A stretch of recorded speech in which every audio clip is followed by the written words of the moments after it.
Hello, hello. My name is Lauren, your host, and welcome back to another episode of Teacher Talk on Mondays. This week, we're going to be looking over some of the questions that we had on last week's podcast. If you missed the last episode, we had two guest speakers on our podcast, being my grandmother, Eileen McDaniel, my mother, Erin Woodham. We are a 3-generation string of teachers. So the goal of that episode was to kind of talk about all of our experiences, hoping that both incoming teachers and veteran teachers get to hear a little bit about their experiences. I know it sure helped me as an incoming teacher. Unfortunately, due to scheduling constraints, they were not able to meet all together once again, so rather I interviewed them individually on some other questions that the audience from last week still had. And these questions really intrigued me, particularly these 4. This will not be as long as an episode today, as this one is more condensed to be more focused for you. So another little thing just to go ahead and add, a lot of you were curious as to what my grandmother and my mother looked like. They were very camera shy last episode, but they did give me permission to share a picture with them. As I am using a different platform to record today's episode, I will be uploading a picture of us in the description box, as well as a little peek at my father, who is not a teacher, but he is a very, very supportive husband and son-in-law, as well as my own father. So let's just get right into it. One of the questions that you guys were really curious about was, what were some of the essential classroom management skills that incoming teachers would need to be aware of to practice? So as I've said, I had to interview them individually, and this was a bit of a quite different response. But while it is a different response, it wasn't entirely off topic from what they were talking about last week. And that will be a trend with all of the questions that you wanted to have answered. But firstly, let's look at my grandmother's response to this question. And I have her quoted for this. So this is her words.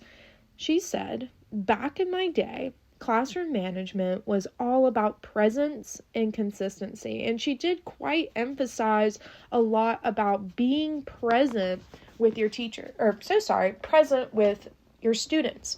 Now, present doesn't mean physically meaning being in the classroom with them. This means being aware of them and with them. As well as consistency, meaning she went into expectations. I know we've talked about in many previous episodes on our Teacher Talk Mondays about expectations. Particularly, as we know, if you set low expectations, there is a low likelihood of them exceeding that expectation. Rather, their goal is to meet the minimum.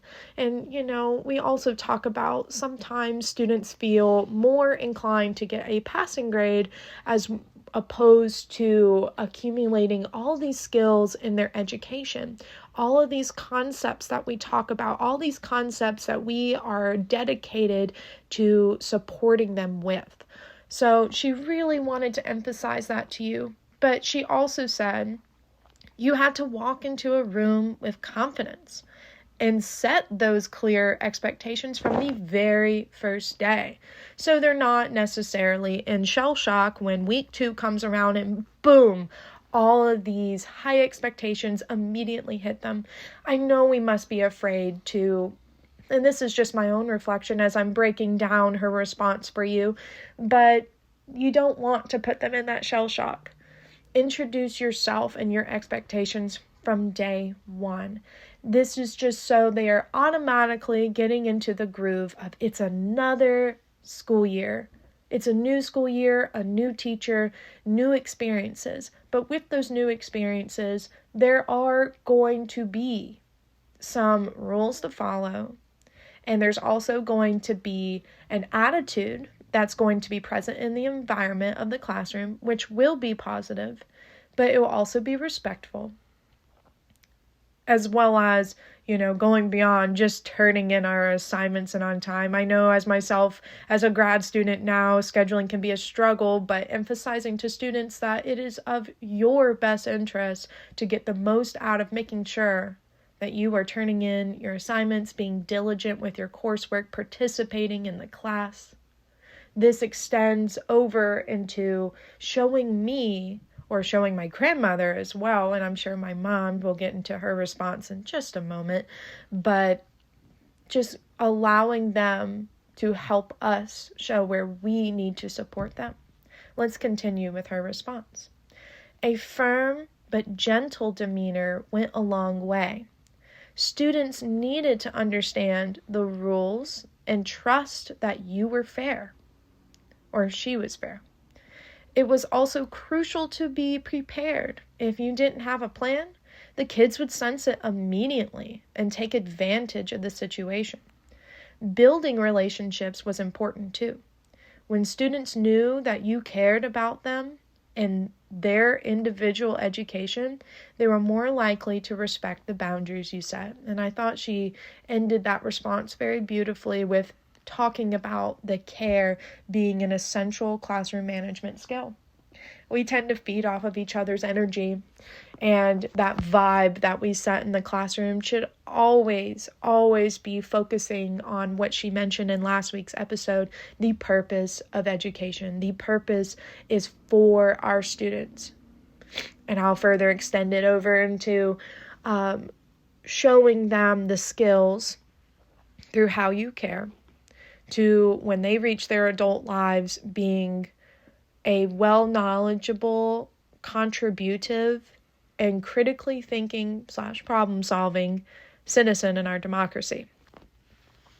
So I really liked her response, and I hope this one more specified with the question you have for my grandmother, but I did extend this over to my mother just to give her an opportunity to show, well, how might this have changed in the opinions that she was taught when she went to school later and became an educator later.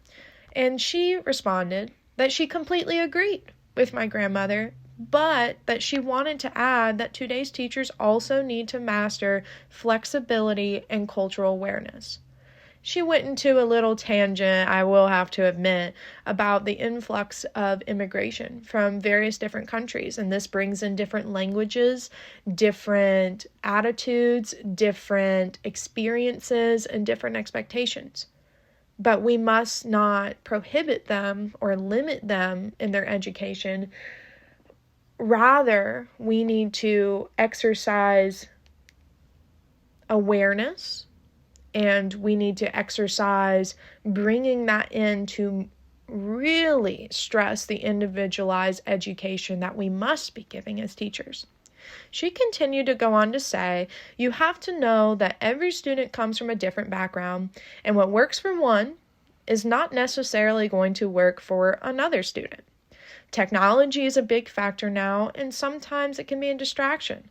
So managing that in the classroom is key. I love how she tended to bring in technology into this segment. I know my grandmother, she really wanted to let you know last week how technology was just not a thing, really. She had projectors and chalkboards, but she didn't have anything else really until the internet came out, and that changed a lot.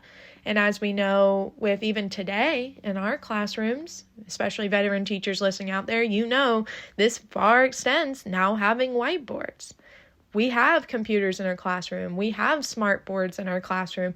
We have access, at least in most schools, to school-use computers that students can either bring home or leave in a cart in the classroom, and technology has really shaped a lot that we do in our lesson planning. But to get back to my mother's response, she continues to say, at the same time, staying approachable is creating a positive classroom culture, which is absolutely essential.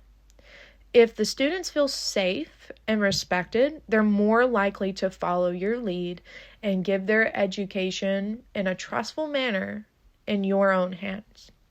And don't forget to take care of yourself. Burnout is real, and self-care helps you be your best for the kids. So I think what I took away into her addition to the essential classroom management skills, it became a very internal thing of how you can exercise your internal thoughts, feelings, attitudes, and opinions to demonstrate to the students how you are the leader in the classroom, and that with their trust that you will continue to use that to your advantage in the classroom culture, the classroom environment, to really demonstrate to them not only that you care, but that you really wish for them to succeed. And I just really appreciate both of their contributions to this question in particular. I think this is something, as the third generation myself, classroom management is something that I am still growing into myself. And I know that the full experience is to come when I am solo in the classroom next fall. But until then, with being in an internship program, I can go ahead and start getting into the groove of what might work for me and what might not work for me. But with their responses, this is very applicable, applicable to every incoming teacher and veteran teachers too, honestly, as they can be more pinpointed, more mindful of making sure that these skills are maintained throughout their career. But particularly that you were asking, audience, about incoming teachers, they really wanted to let you know this is, if you can tell, it's a very internal response, how you approach the classroom, not rather what you are doing in the classroom. And with how you approach it, it will automatically be how you do things in the classroom, but you need to expand it beyond what am I doing in this activity? Rather, what am I doing as a teacher to help them manage their assignments, their participation, their behavior, and behavior towards their peers and the teacher and other teachers throughout the school. So I'm going to go ahead and move on to my next question, which is, how was balancing life, being work and school life, affected them? And I will say that both admitted to it becoming a consumption. When you become a teacher, just in the overall scope of education, you were always thinking about the students. And I kind of merged their responses because they didn't say anything really different from each other. I have witnessed my mom, but I didn't witness my grandmother in her teaching experience. But my grandmother really went into how she has 8 other siblings and growing up in a very poor family. But with that being said, being that my great-grandparents, her parents, they really emphasized work ethic is going to reach your success. So bringing home assignments is the key, because you're not going to get everything done in your planning period, your lunch break, after school, and being after school present in the school. But she really went into everything was handwritten. There is no Canvas. There's not any Google Classroom or Blackboard. There is solely handwritten copies. So having to go home and do everything handwritten just took more time. It wasn't automatically graded for them like some platforms offer. But even with the platforms that do that for you, my mom, she still herself every day came home with something to do. She dedicated her Saturdays to be a day for herself. She chose one day throughout the week that she would have an off day. And my grandmother said, honestly, she never had an off day. So balancing for her was making sure you get proper nutrition and a great night's sleep, and just waking up and being positive and loving towards yourself. So balancing for her sounded like much more of a challenge. But my mother did a little bit of a different route. She dedicated one day to have to herself. But Sundays, I always remembered Sundays, after being called into her bedroom, checking my own grades to see if I was doing what I was supposed to be doing, she would immediately hop back into her work. And this would typically being the lesson planning, unit planning, look at individual students. She was a big fan of small group time, so figuring out who needs to be pulled for what is this student showing in their data, are they making more improvements, are they making less improvements and going lower than they are used to scoring. So, and I can bear witness to that, as I've said multiple times, that was something that now being an incoming teacher, I expect that this will become a very challenging part of my life, is to balance, my personal time. I can honestly say within my field experiences that I have had several teachers admit to me that they don't bring homework for their student, or, grading or lesson planning. They limit that to their planning period and their lunch break. And I have to be honest, and I didn't want to ask this to them, just to stay on a respectful tone, but how does that work? Especially if I have seen my mom show me stacks of papers and loads of work on Canvas of her just showing me that she's busy. I need to go find something to do while she's completing all of this that she needs to do for the upcoming week. It was a loving joke. That wasn't intended to be a rude attitude, but it sounds like from both their responses, this is something that they're still struggling with.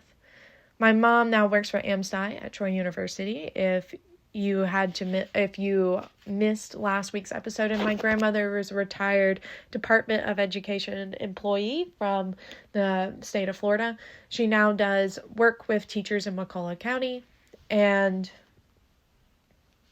she still keeps herself proactive in school settings. Both of them are not physically teaching in a K through 12 classroom, but my mom being the freshest, and with my memory being the freshest of her experience, I just cannot see how that's impossible to not bring home work. So balancing something is something very personal. Maybe it is taking my mom's advice and dedicating one day, maybe even 2 days out of the week where you can just breathe and just be yourself, treat yourself to something, but have a day that is, because of that, having a day that is dedicated to, when I wake up, I'm going to do work until I go to sleep. And then throughout the rest of the days, I break it up into smaller chunks to where it's more manageable. So it's kind of a sad, disappointing question to have answered. I know, I don't think that was the response that you were expecting, but as you may have noticed, they have a trend of being just absolutely honest, even if it steps on people's toes. So I really, really just wanted to share that with you, adding my own opinions to that. But then the next question I asked was, I modified the audience questions, is what tools or methods did you really rely on?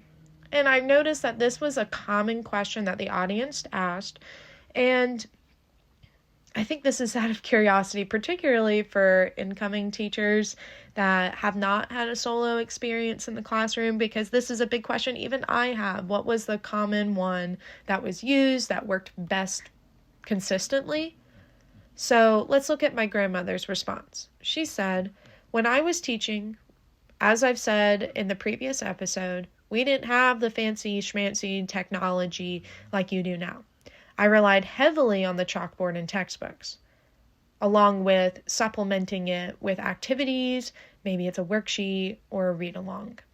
Lesson planning was always done by hand. I kind of mentioned that in the previous question for you guys, as well as she went into that a little bit. But she continues by saying, and we used a lot of repetition and memorization techniques to help students learn. Flashcards were a staple for subjects like math and spelling, and bulletin boards were my way of bringing creativity into the classroom. I also use storytelling. Kids love a good story, and it's a powerful way to make lessons stick. And of course, we leaned on community. Parents were much more involved back then, so having that partnership helped us a lot. So it is always very interesting to me to imagine a life without having the technology that we have today. Keep in mind, I'm in Generation Z. I grew up with technology. I didn't have a cell phone when I was in kindergarten. I didn't get a cell phone until I was in high school, but I remember my friends in elementary school getting their first cell phone. And that's all I've seen my entire life. So to imagine not having that in your life is pretty mind-blowing, especially now being in a career where we really push having a balance of technology, if not more of a weighted balance using technology. Understandably so. Like I just mentioned, our society has just changed. Kids need to know these skills of how to navigate through technology in the most appropriate and safe way. But to think, especially with using flashcards and memorization, that is something I have been taught in my classes. Do not do memorization. Do not do it. I can see what she meant as far as spelling and vocabulary words and whatnot. I wish I would have extended it more into how does this impact looking at figurative language or analyzing a text.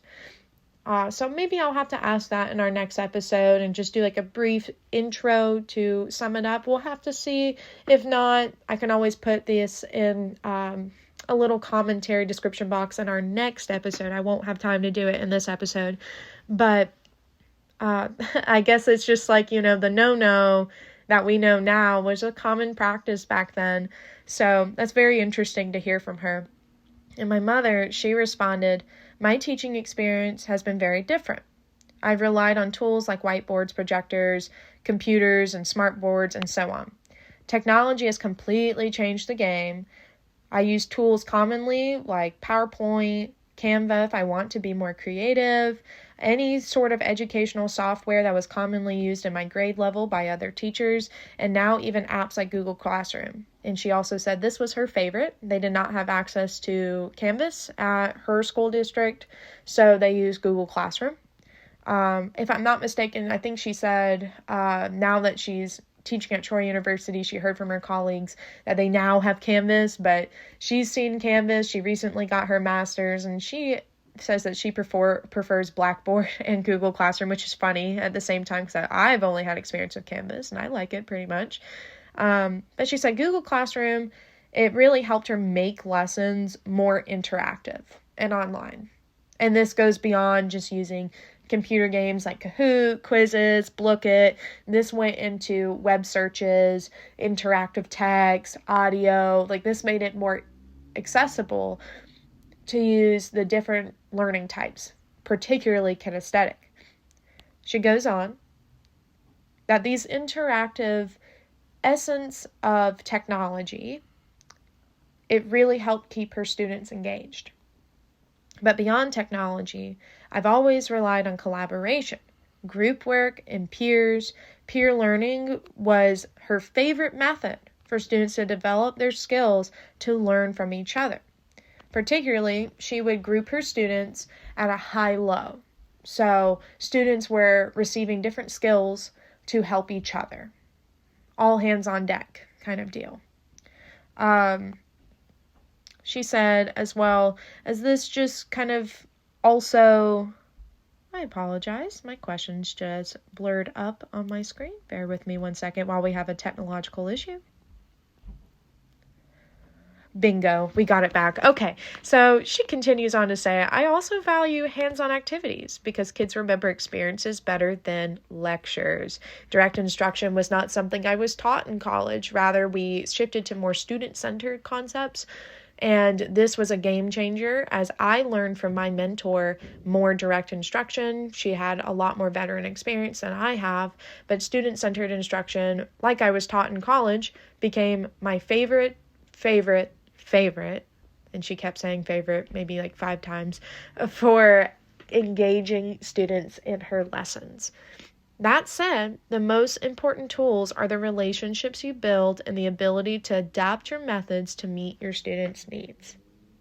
Very differing responses, right, guys? Very differing responses. It's interesting. If you can put yourselves in my grandma's shoes and then think about my mom's experience, and then now let's talk about me being an incoming teacher now, there are still concepts that change. There's still concepts that change from what I've been told, from the stuff I've been told by her in the past. But most importantly, this is something, I guess that's forever going to be changing. I'm very curious to see maybe 20, 30 years down the line how education is going to look for incoming teachers at the time. So, that's just a really interesting concept. And the last question that you guys really wanted to know, and I honestly saved the best one for last, is rapport with students. So my grandmother responded, building rapport with students in my time was about being approachable